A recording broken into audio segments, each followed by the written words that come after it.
오늘 우리에게 주시는 하나님 말씀은 욥기 10장 13절에서 22절 말씀입니다. 구약성경 771페이지에 있습니다. 욥기 10장 13절에서 22절입니다.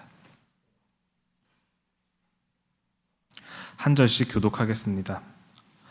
그러한데 주께서 이것들을 마음에 품으셨나이다. 이 뜻이 주께 있는 줄을 내가 아나이다. 내가 범죄하면 주께서 나를 죄인으로 인정하시고 내 죄악을 사하지 아니하시나이다. 내가 악하면 화가 있을 것이오며 내가 의로울지라도 머리를 들지 못하는 것은 내 속에 부끄러움이 가득하고 내 환난을 내 눈이 보기 때문이니이다. 내가 머리를 높이 들면 주께서 젊은 사자처럼 나를 사냥하시며 내게 주의 놀라움을 다시 나타내시니이다. 주께서 자주 증거하는 자를 바꾸어 나를 치시며 나를 향하여 진노를 더하시니 군대가 번갈아서 치는 것 같으니이다. 주께서 나를 태에서 나오게 하셨음은 어찌함이니이까. 그렇지 아니하셨더라면 내가 기운이 끊어져 아무 눈에도 보이지 아니하였을 것이라. 있어도 없었던 것 같이 되어서 태에서 바로 무덤으로 옮겨졌으리이다. 내 날은 적지 아니하니이까. 그런즉 그치시고 나를 버려두사 잠시나마 평안하게 하시되 내가 돌아오지 못할 땅 곧 어둡고 죽음에 그늘진 땅으로 가기 전에 그리하옵소서. 땅은 어두워서 흑암 같고 그늘이 져서 아무 구별이 없고 광명도 흑암 같으니이다. 아멘. 드라마나 영화를 볼 때면 사람들은 등장인물에 자신을 이입해서 보곤 합니다. 꼭 모두가 주연을 좋아하는 것은 아닙니다. 어떤 사람들은 조연에 주목하기도 하고 심지어 단역에 애정을 두는 사람들도 있습니다. 욥기를 볼 때도 마찬가지입니다. 어떤 사람들은 욥의 아내의 입장에 공감합니다. 내가 욥이었다면 벌써 하나님을 저주했을 것이라고 생각합니다. 어떤 사람은 욥의 입장에 철저히 자신을 이입시키기도 하고 또 어떤 사람들은 욥의 친구들의 입장이 맞다고 생각하기도 합니다. 특히 아내가 힘들고 속상했던 일을 말할 때 그건 네가 잘못했네 라고 말해서 본전도 못 얻는 많은 남편들은 욥의 친구들 편일 것입니다. 우리는 때로 판단자의 위치에 서며 공의롭고 정당하게 남의 상황을 평가하곤 합니다. 특별히 욥의 결론을 예상하지 않고 드라마 보듯이 한 회 한 회 보다 보면 더욱더 그럴 수 있습니다. 오늘 본문인 10장까지 계속해서 이어지는 욥의 불경한 소리와 불평의 말들을 듣다 보면 새로운 친구를 한 명 더 등장시켜서 욥의 말들을 논리적으로 시원하게 반박하고 싶다는 생각이 들기도 합니다. 사실 저도 어렸을 적에 처음 욥기를 읽었을 때 엘리후가 등장하자 속으로 환호성을 외친 적이 있었습니다. 이제야 욥의 말을 제대로 반박할 마지막 주인공이 등장했구나라고 생각했기 때문입니다. 하지만 이렇게 친구들 편에 자신을 두는 순간 욥기의 함정에 걸려든 것입니다. 왜냐하면 마지막에 욥은 하나님으로부터 친구들보다 낫다고 여겨지기 때문입니다. 판단하고 정죄하고 평가하고 욥의 불경을 막고 싶어 했던 우리의 마음은 하나님 마음에 합한 것이 아니었습니다. 하나님은 욥이 이러한 의심과 외침들의 과정들을 정당한 것이라 여기셨고 끝내 자신을 드러내시어 욥의 모든 고민에 답해 주시고 문제를 해결해 주십니다. 오늘 본문을 함께 보며 불경하고 의심 가득한 고백이 어떻게 정당한 신앙의 과정이 될 수 있을지 함께 고민해 보았으면 좋겠습니다. 13절입니다. 그러한데 주께서 이것들을 마음에 품으셨나이다. 이 뜻이 주께 있는 줄을 내가 아나이다. 13절은 8절에서 12절을 기반으로 합니다.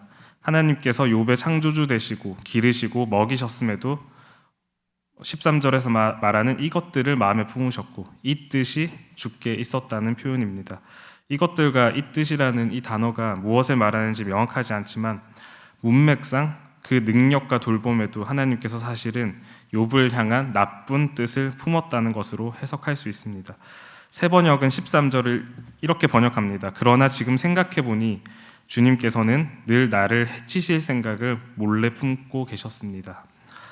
8절의 말씀처럼 하나님이 진실로 욥의 창조주 되신다면 그것이 더 큰 문제입니다. 왜냐하면 창조하시는 그 능력으로 이제는 욥을 공격하시기 때문입니다.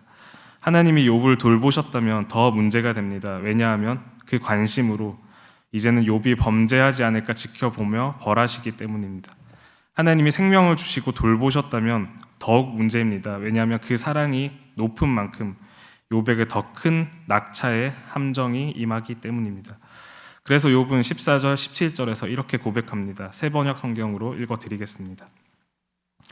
주님께서는 내가 죄를 짓나 안 짓나 지켜보고 계셨으며 내가 죄를 짓기라도 하면 용서하지 않으실 작정을 하고 계셨습니다.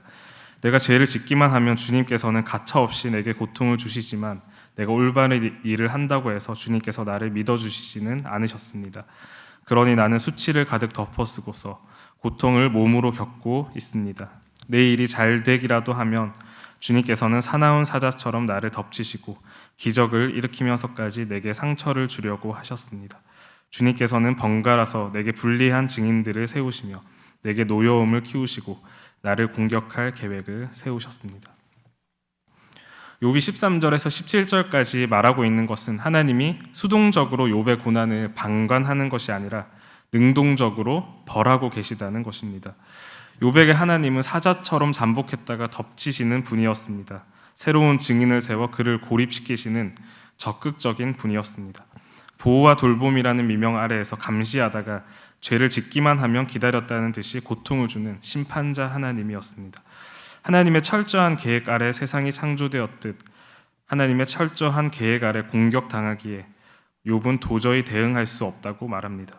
그는 마치 편집증 환자처럼 모든 증거를 조합하여서 하나님이 자신을 공격하고 있다고 결론을 내립니다. 결론적으로 그는 하나님이 자신을 죽이려 하며 공격하는 것처럼 느끼고 있습니다. 그리고 이러한 그의 느낌에는 근거가 있습니다. 실제로 욥이 말할 수 없는 고통을 현실에서 당하고 있기 때문입니다. 하나님이 전지전능하시고 세상에 세밀하게 관여하신다면 그 전지전능함이야말로 욥이 의심하는 하나님의 공격성의 증거가 됩니다. 욥에게는 하나님의 공격성이 새롭게 알게 된 교리이자 냉혹한 현실이었습니다. 친구들은 욥의 이러한 외침에 절대로 동의할 수 없었을 것입니다. 심정적으로도 하나님을 욕되게 할 수 없으며 이성적으로도 하나님이 정당한 이유 없이 인간에게 고통으로 다가간다는 것을 받아들일 수 없었기 때문입니다. 하지만 세상은 때로 모순적이며 하나님은 역설적인 방법으로 임재하시기도 합니다. 하나님의 역사하심이 늘 의인의 복받음과 죄인의 벌받음으로 이어지지 않는다는 것을 우리는 성경을 통해 쉽게 알고 있습니다. 야곱은 분투하는 인생 한복판에서 하나님을 만났습니다. 그는 자신을 죽이려고 달려드는 하나님과 격투를 벌입니다. 그리고 그것을 브니엘, 즉 하나님의 얼굴이라고 명명합니다.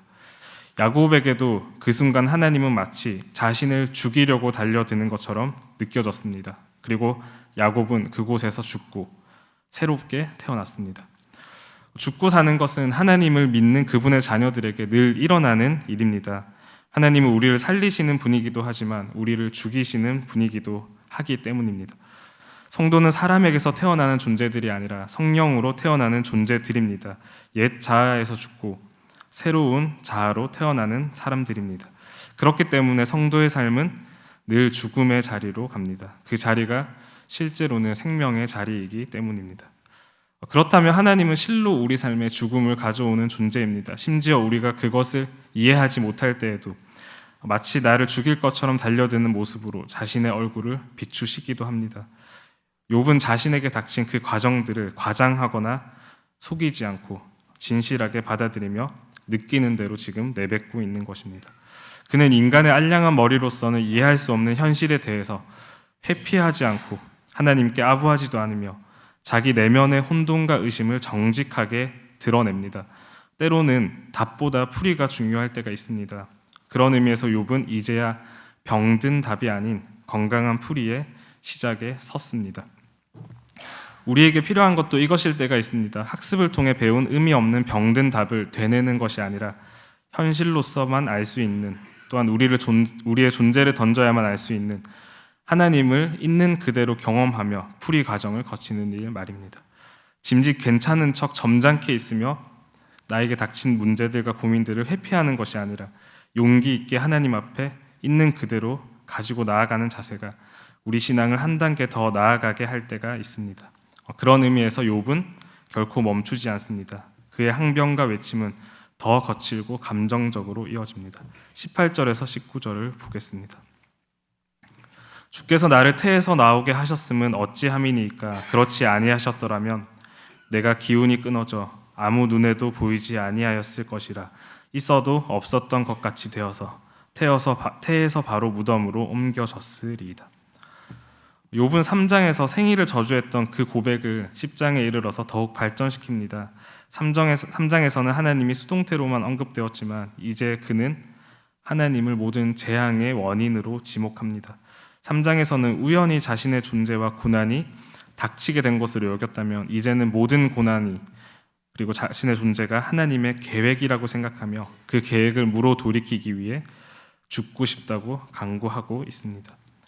욥의 모든 거친 말들은 그 자체로 진리는 아닙니다. 하지만 그 안에 담긴 욥의 고통과 감정은 진실합니다. 그는 철저하게 고통당하는 자의 외침 속에 있습니다. 실상 범죄의 이래로 모든 인류는 고통 가운데 있습니다. 하나님께서는 출애굽기 2장 24절에서 말씀하시듯 그들의 고통 소리를 들으시는 분입니다. 하나님은 자기 백성의 고통당하고 신음하는 소리를 들으시며 그 외침 가운데로 역사하는 분이십니다. 하나님은 자신의 백성 가운데 거하셨습니다. 그렇다면 우리도 우리 존재로 부르짖어야 합니다. 욥이 진실로 죽기를 간구하는 것이 아니라 그는 생명과 죽음의 주권자 되신 하나님을 간절히 찾고 있는 것입니다. 그는 시작했고 하나님을 만날 때까지 멈추지 않을 것입니다. 우리도 글자로 주어지는 답안에 머물러서는 안 됩니다. 현실 가운데 역사하시는 하나님을 만날 때까지 포기치 않아야 합니다. 욥의 마지막 외침은 20절, 22절에서 마무리됩니다. 20절에서 22절을 읽어드리겠습니다. 내 날은 적지 아니하니까 그런즉 그치시고 나를 버려두사 잠시나마 평안하게 하시되 내가 돌아오지 못할 땅 곧 어둡고 죽음의 그늘진 땅으로 가기 전에 그리하옵소서. 땅은 어두워서 흑암 같고 죽음의 그늘이 져서 아무 구별이 없고 광명도 흑암 같으니이다. 욥의 마지막 고백은 처절하기까지 합니다. 하나님이 모든 고통의 원인이기에 해결책은 하나님의 부재만이 남은 상황입니다. 그래서 그는 나를 내버려 두세요라고 하나님께 간구하고 있습니다. 삶이 얼마 남지 않았다고 생각하기에 잠시라도 평안을 주시기를 간구합니다. 문제를 해결해 줄 것을 간구하는 것이 아니라 잠시 쉬는 것을 간절히 원할 정도로 그는 기력이 없는 상황입니다. 하나님의 징벌이 부당하다고 주장하는 것도 아닙니다. 다만 그 징벌을 잠시만 멈춰달라고 부탁합니다.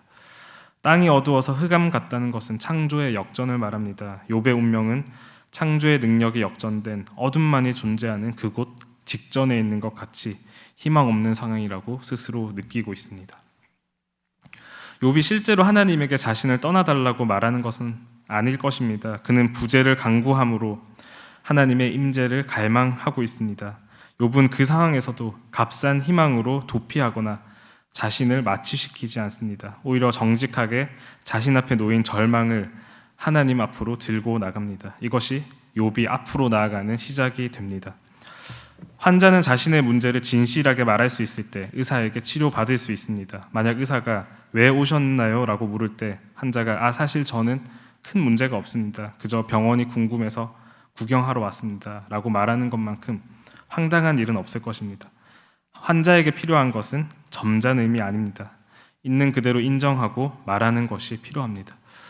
우리는 하나님 앞에 나아갈 때마다 그렇게 우리 존재를 가지고 나아가야 합니다. 아무렇지 않은 척, 괜찮은 척, 포장된 모습으로 나아갈 것이 아니라 우리의 불완전함, 우리의 아픔, 우리의 고민들을 그대로 가지고 나아가야 합니다. 그럴 때 우리가 가진 그 아픔은 하나님이 임재하시는 자리가 될 것이며 새로운 생명의 시작이 될 것입니다.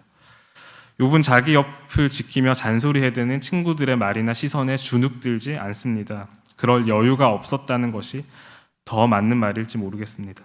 다행히도 하나님은 욥의 외침 가운데 역사하시고 응답하실 것입니다. 사실 하나님은 늘 그렇게 고통받는 자의 외침 가운데 역사하십니다. 십자가에서 엘리 엘리 라마 사박단이라고 외쳤을 때 예수님은 온 인류 역사에 고통받는 자의 외침 한가운데 계셨으며 그 외침을 대표하셨습니다. 예수님은 이 땅에 오셨을 때 판단하고 정죄하는 자들 가운데 거하지 않으셨고 존재 가운데 혼란을 겪고 고통받는 자들 가운데서 먹고 마셨습니다. 한 번은 예수님께서 길을 가시는데 한 맹인이 소리 지릅니다. 다윗의 자손이여 나를 불쌍히 여기소서. 그러자 많은 사람이 그를 꾸짖어 잠잠하라 이릅니다. 그러자 그는 마치 친구들의 비난과 정죄에도 멈추지 않고 하나님을 더욱더 찾았던 욥처럼 더 크게 소리질러 이르되 다윗의 자손 예수여 나를 불쌍히 여기소서라고 외칩니다.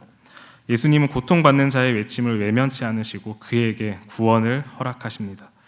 마가복음에 등장하는 수많은 예수님을 따르지 않았던 사람들과 달리 그는 예수님을 길에서 따랐다고 설명됩니다.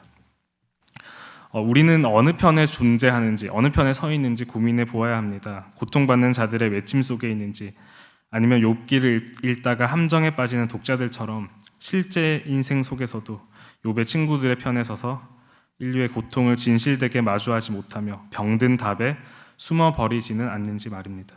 다른 이의 고통을 평가하고 비난하는 자리에 선 것은 아닌지, 심지어 나 자신에게 닥친 고통조차 이미 주어진 답으로 감추어 버린 것은 아닌지 돌아보아야 합니다.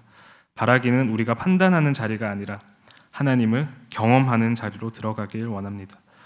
하나님에 대한 이론 속에 머물 것이 아니라 하나님을 향한 외침 속으로 들어가기를 원합니다. 그리하여 하나님을 인격적으로 깊이 알게 되는 저와 교우님들 되기를 소망합니다. 기도하겠습니다. 하나님 아버지, 하나님을 깊이 아는 자리로 나아가길 원합니다. 하지만 그러기 위해서는 고통의 강이라는 우리의 인생을 건너야만 가능함을 알게 됩니다. 그것을 두려워하거나 회피하지 않고 또한 주눅들거나 눈치 보지 않고 당당히 건너 하나님을 향해 외치는 주의 백성 되게 하옵소서. 아무렇지도 않게 하나님 없는 일상을 사는 것이 아니라 하나님의 임재하심을 포기치 않고 강구하는 우리들 되게 하시며 그리하여 문자로만 하나님을 아는 것이 아니라 우리 인생과 존재를 헌신하여 하나님을 깊이 아는 자녀 되게 하옵소서. 예수님의 이름으로 기도드립니다. 아멘.